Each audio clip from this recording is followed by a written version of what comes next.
This is CBN NewsWatch. Thanks for joining us for CBN NewsWatch. I'm Mark Martin. Thousands of leaders from different faiths attended the National Prayer Breakfast in Washington this morning. President Donald Trump delivered a crowd-pleasing speech hitting hot-button issues and talking about what he called historic action to protect religious liberty. Heather Sells is in the newsroom with more. Heather. Mark, the president acknowledged Muslims, Catholics, Jews, and evangelicals in the crowd this morning, and he praised the work that they do. He highlighted his administration's track record on religious liberty, and he promised the audience he would never let them down. One of his biggest applause lines came when he talked about abortion. All children, born and unborn, are made in the holy image of God. The president touted the administration's work on criminal reform, criminal justice reform, human trafficking, and work to release Pastor Andrew Brunson from a Turkish prison. He did not talk about refugees, which is a point of contention with many evangelicals. They're concerned about the administration's historic low levels of admittance for Christian refugees. One battle the president did take extra time to talk about: faith-based adoption agencies, which are fighting in court for the right to not work with gay couples. My administration is working to ensure that faith-based adoption agencies are able to help vulnerable children find their forever families while following their deeply held beliefs. Mark, faith-based adoption agencies are concerned about an Obama-era rule that says that they must work with gay couples. It's not clear how the Trump administration will protect them, although it did grant an exemption to a South Carolina faith-based agency recently. Heather, this breakfast comes at a time when evangelicals frequently feel attacked by the culture. Did this come up at the breakfast? Well, indirectly, the president gave a shout out to Karen Pence, the vice president's wife. As you know, liberals have criticized her recently for working at a Christian school that supports biblical sexual ethics. Also, take a look at this picture, a very nice bipartisan moment where Republican Senator James Lankford and Democrat Senator Christopher Coons prayed for the president. They both met in a congressional Bible study. Back to you, Mark. Yeah, that is a great picture. All right. Thank you, Heather. Appreciate that report. Bishop Harry Jackson attended this morning's National Prayer Breakfast, and he joins us now with more insight. Bishop, tell us about the breakfast this morning. How did it go? I thought it was very good in that people really got a chance to hear major issues from the president himself and hear his spiritually based, faith-based appeal to us. I thought the greatest of them were religious liberties. And as the roll-in right before me talked about religious freedom, the idea that he's fighting for us, he'll never let us down. I thought it was a very strong speech, and I'm really excited that he's picking up momentum and a certain amount of real confidence in speaking to the faith-based community. What did President Trump say that really stuck out to you, that jumped out at you? Well, I think the way he put together the life issue, that we're born in the Imago Dei, that he could go from talking about full-term abortion to criminal justice reform to persecuted Christians in foreign countries. What I saw was the theme was that life is sacred to God, and under this administration, as much as he can, he wants life to be sacred to the administration, and they would be a defender of religious liberty, religious practice, and the people themselves who practice religion. Bishop Jackson, what are some things that you and other faith leaders are looking for from the president? What are the key issues that you all stand behind? Well, I think right now, as I look at things through a Christian then urban lens, religious liberty, supporting Israel, then I shift to the minority view, minority community. I think continued work with criminal justice reform, the jobs orientation that he has will help returning citizens, people who serve their time, to get adequate and appropriate jobs so they can resist going back into the lives of violence and crime. I think that there's also an issue that he has really been talking about and that is the opportunity zones. The fact that there are certain cities in the nation that are going to be targeted with a lessening of red tape. There are going to be interdisciplinary groups that are going to come together and help those cities advance in economic development and strength. Those kinds of things are important to all Christians. And I think the one thing that I would give as advice to the president at this point is if he can create, I'm going to call it the Trump doctrine for evangelicals, create the Trump doctrine for minority groups, it would be helpful, meaning that someone could cite, as I just did, 5 or 6 points that show his faith-based concern and then his concern for minority communities. All right, Bishop Harry Jackson, thanks so much for your time and your insights, sir. Thank you for having me. You bet. Our team in D.C. will have more on the latest in Washington on tonight's Faith Nation, and you can catch that right here on the CBN News Channel. The House Intelligence Committee will launch a new investigation looking at Russian interference in the 2016 election and President Trump's business dealings. Democratic Chairman Adam Schiff made that announcement Wednesday after the president criticized partisan investigations in his State of the Union speech Tuesday. Schiff says the investigation will include the scope and scale of Russian intervention in the 2016 presidential election. The president is calling Schiff a, quote, political hack.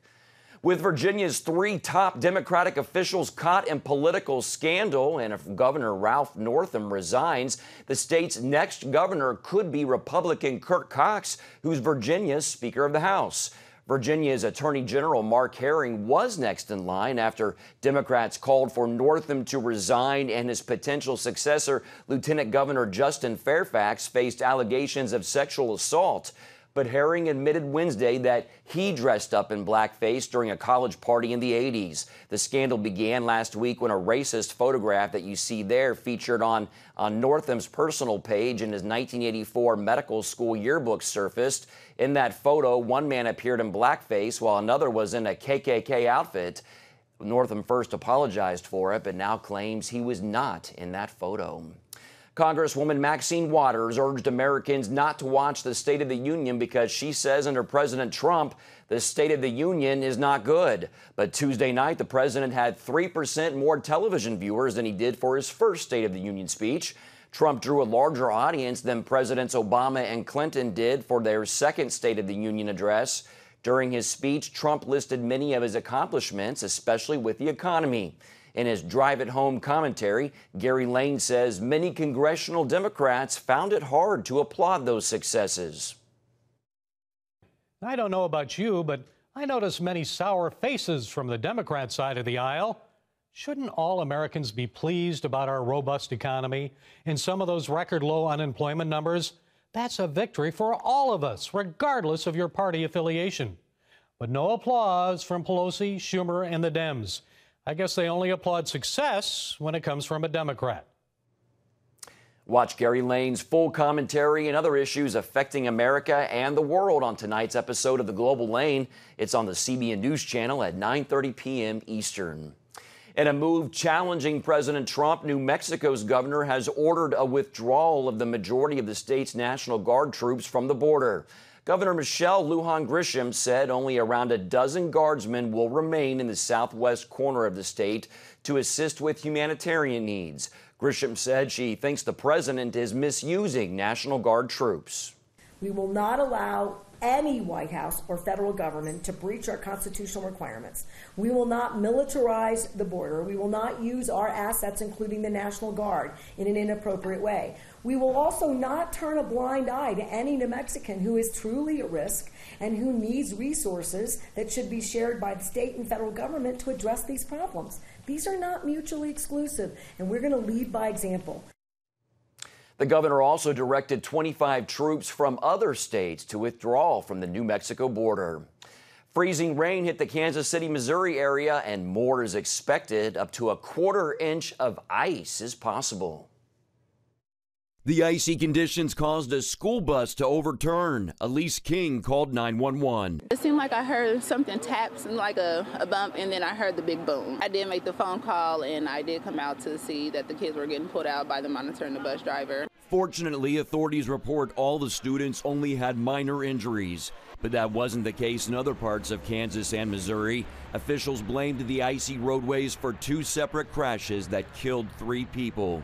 The National Weather Service issued a winter weather advisory warning of freezing rain, snow, and more cold weather from Nebraska through Michigan.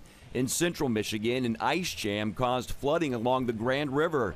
Officials evacuated around 50 people from their homes. The winter warnings followed snow, ice, and brutal cold out west in cities known for mild weather. It doesn't take but a little bit of snow to build up around vehicles, and if we're all stopped and we can't get going again, then we have to shut down the freeway to clear it out, to get the tow trucks in, to get the plows through, to keep traffic flowing. North of California and Washington State, KOMOnews.com reports troopers responded to at least 170 spinouts and crashes earlier this week in King County alone. Back in the Midwest, major utilities say the winter weather left more than 50,000 customers without power after trees and power lines were no match for the freezing rain. And in the northern plains, dangerously cold temperatures settled in. Forecasters expected winter storms moving into North Dakota and western Minnesota to dump as much as a foot of snow and bring wind chills as low as minus 40 degrees. Wow, they need a break. In other news, foreign ministers and senior officials from the 79-member U.S.-led anti-Islamic State coalition met in D.C. yesterday with talks surrounding President Trump's decision to withdraw troops from Syria. Secretary of State Mike Pompeo opened the meeting with a call for coalition partners to ensure the permanent defeat of the extremist group. We must recommit ourselves to the goal of permanently defeating ISIS. For our victory to be final and enduring, ISIS must no longer pose a threat to our respective homelands or function as a global network. There must be no more safe haven from which it can operate, and it must be unable to spread its message and brainwash new generations with their sickening ideology. Pompeo also said that the planned withdrawal is not a change in the mission, but a change in tactics against ISIS. New reports say Iran may have launched another satellite, despite U.S. criticism that its space program helps it develop ballistic missiles. Satellite images were released Tuesday by the Colorado-based company Digital Globe, showing a rocket at one of Iran's provinces. The very next day, the rocket disappeared from the images, leaving what appears to be burn marks on its launch pad. The U.S. says the satellite launches are against a UN Security Council resolution calling for Iran to have no activity related to ballistic missiles capable of delivering nuclear weapons. At this point, Iran has not verified the launch. Coming up, a big win for religious freedom at the University of Iowa. We're going to tell you more right after this.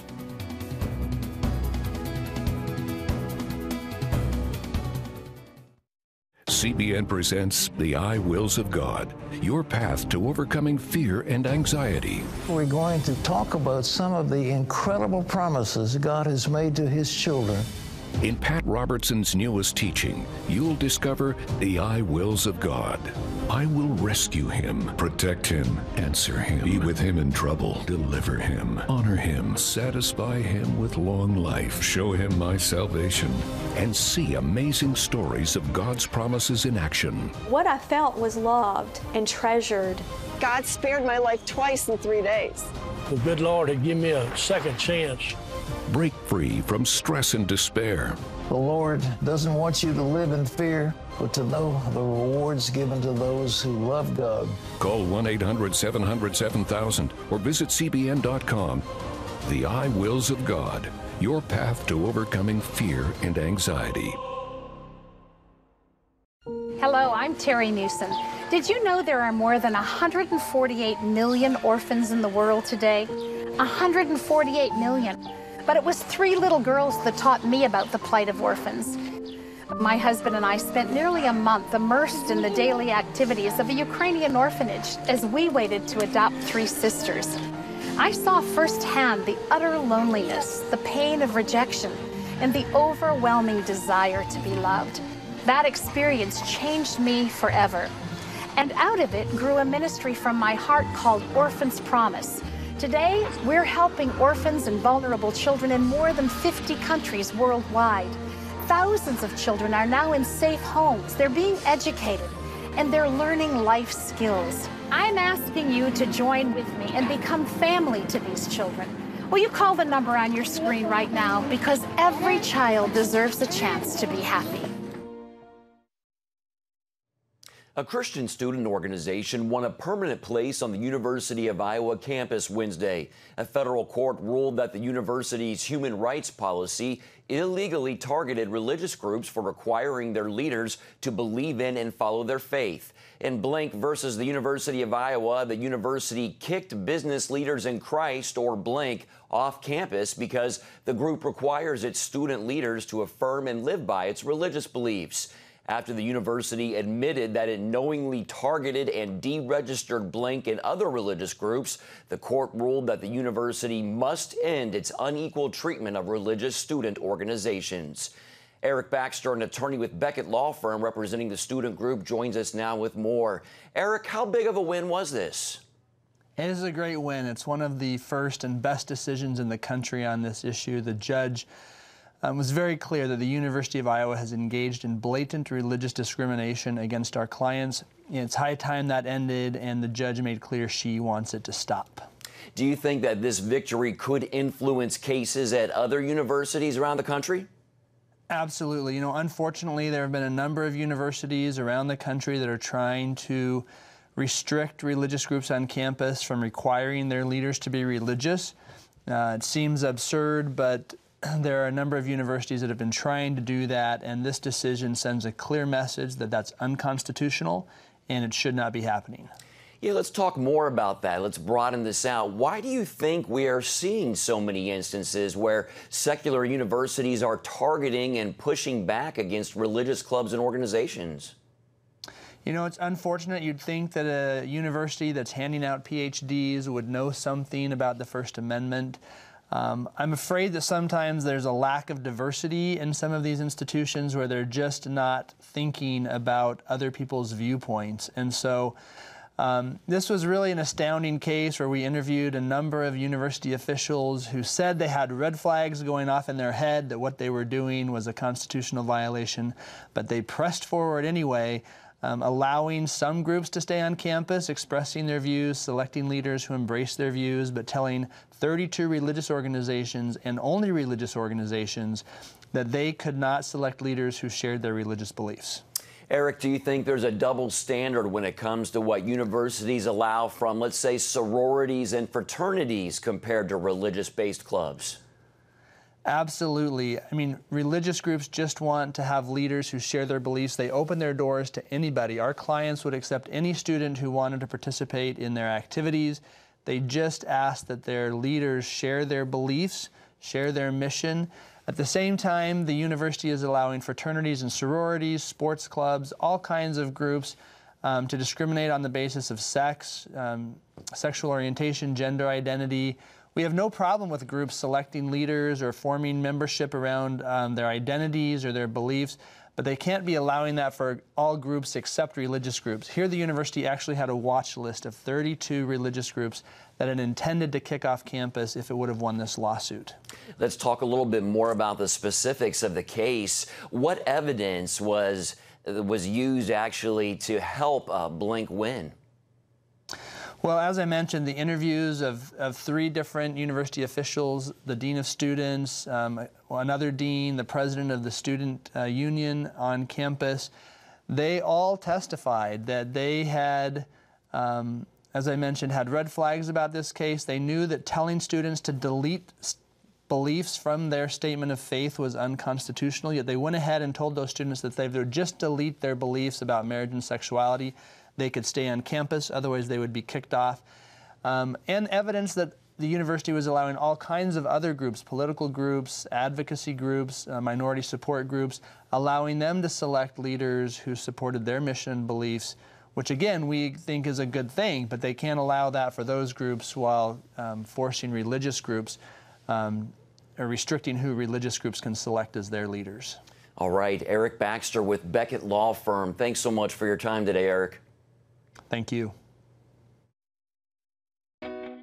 Parents, the Superbook Bible app is a great way to get your child reading the Bible because in today's busy world, we can use some help. The free Superbook Bible app has fun stuff your kids will love. They'll have a blast learning the Bible, playing great games, watching cool videos, discovering heroes in the Bible. They'll have fun while they learn God's Word. The Superbook Kids Bible app, available now. Life. It's meant to be lived fully. Jesus said it. I came to give you life. Life to the fullest. Life in your family. Life in your finances. Life in your body, mind, and spirit. Life in your everyday.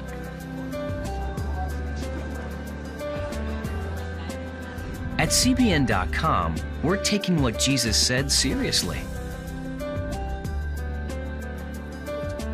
We're here to help you discover life. Life. Live it fully. cbn.com.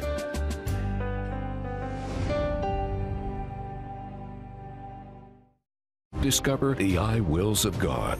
I will rescue him, protect him, answer him, be with him in trouble, deliver him, honor him, satisfy him with long life, show him my salvation. What I felt was loved and treasured. God spared my life twice in 3 days. The good Lord had given me a second chance. Call 1-800-700-7000 or visit cbn.com. The I wills of God, the latest teaching from Pat Robertson. As Democrats settle into their House majority and start eyeing the White House, they appear to be in a competition for proposing the biggest tax hikes. The key question, however, will their plans actually pay for the programs they're proposing? Senior Washington correspondent Jennifer Wishon takes a look. For every dollar some Americans make, there is a growing number of Democrats here in Washington who want to cut 50, 70, even 90% to help fund new government programs. From Senator Elizabeth Warren's ultra-millionaire tax and Julian Castro citing 90% tax rates to the new Democrat darling's proposal of 70% rates for the very top earners, ensuring the government gets a greater cut from America's wealthiest is becoming as stylish among Democrats as those pink Women's March hats. The goal is to fund new programs like Medicare for All, free college tuition, and close the gap between America's rich and poor, what Democrats call income inequality. While the party's progressive left supports these plans, others say they wouldn't work. Possible independent presidential candidate Howard Schultz calls Warren's plan ridiculous. Even the Washington Post editorial board criticized it. And economist Stephen Moore tells CBN News there's a major problem with Congresswoman Ocasio-Cortez's high income taxes. So, when Alexandria Cortez talks about, oh, the good old days when we had 70, 80, 90% tax rate, guess what, Congresswoman? Nobody paid those taxes. Nobody paid 70, 80, 90% tax rates. I mean, because rich people would hire tax accountants, would find ways for them to avoid paying taxes at all. In 2018, the first year of the Trump tax cuts, the government took in more tax money than ever before. One reason? Many of those loopholes many wealthy taxpayers used to pay less closed. Moore fears rising tax rates would kill American competitiveness because the same companies creating jobs and setting employment records would once again send their business to China. Plus, Moore thinks taking more than half of what a citizen makes is not only bad for the economy, it's contrary to the American dream. I really believe tax rates that when they reach 50, 60, 70, 80%, that's immoral. If you make twice as much money as I do, you should probably pay twice as much income tax, but not 5 times more or 10 times more. If some of these tax plans were enacted, President Trump says America would look more like Venezuela. That was the richest state in all of that area. That's a big, beautiful area, and by far the richest. and now it's one of the poorest places in the world. That's what socialism gets you, when they want to raise your taxes to 70%. A race to the highest tax rates wasn't always popular among Democrats. Remember, it was a Democrat Congress that helped President Reagan pass his tax cuts. And before Reagan, another president cut taxes, a Democrat. The most famous Democrat who argued for lower tax rates was of course, John F. Kennedy. You know, one of our most revered presidents who, you know, when he came into office, we had 90% tax rates, and he slashed those tax rates because he said, guess what? This is going to help our economy if we get tax rates lower. One thing we can count on is the addition of more and more creative tax plans as we inch closer to the presidential election in 2020. Jennifer Wishon, CBN News, Washington. When you give, smiles grow bigger. When you care, homes are happier. When you comfort, the hurt goes away. When we all come together to love, miracles happen. Hello, I'm Terry Newsom. Did you know there are more than 148 million orphans in the world today? 148 million. But it was 3 little girls that taught me about the plight of orphans. My husband and I spent nearly a month immersed in the daily activities of a Ukrainian orphanage as we waited to adopt 3 sisters. I saw firsthand the utter loneliness, the pain of rejection, and the overwhelming desire to be loved. That experience changed me forever. And out of it grew a ministry from my heart called Orphans Promise. Today, we're helping orphans and vulnerable children in more than 50 countries worldwide. Thousands of children are now in safe homes. They're being educated, and they're learning life skills. I'm asking you to join with me and become family to these children. Will you call the number on your screen right now? Because every child deserves a chance to be happy. Hello?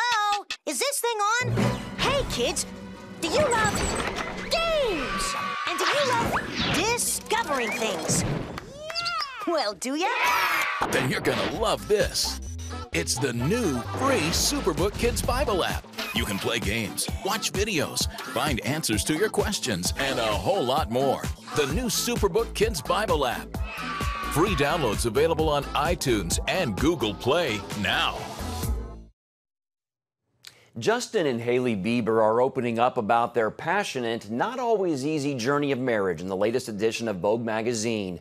Bieber shared the couple was committed to remaining celibate until their marriage, and he now believes God has blessed them because of it. The Biebers also shared they are working hard to overcome new marital challenges by seeking counseling recommended by their pastor and good friend Judah Smith.